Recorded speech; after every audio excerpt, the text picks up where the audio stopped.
appreciating the things around us. If the kids are screaming and playing mischievously in your home, it means you have a loving family. If you have a pile of dishes that need washing in front of you, it means you are not hungry.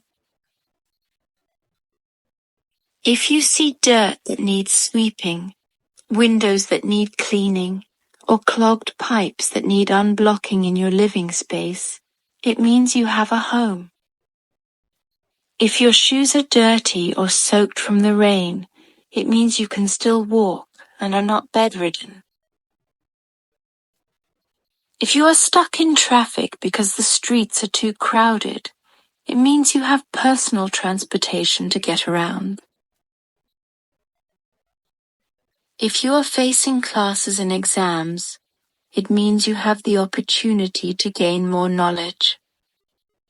If your parents remind or scold you about things, it means you are very fortunate, because there are many people in this world who do not know their parents' faces. Not everyone gets to hear those voices. If you still have tears and smiles, it means you still have the ability to feel in your body.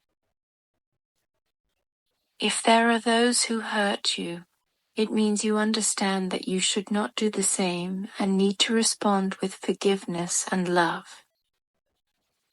If you feel tired at the end of the work day, it means you can still work and earn money. If you have an alarm clock that calls you to wake up with each dawn, it means you are still alive. Cherish what you have.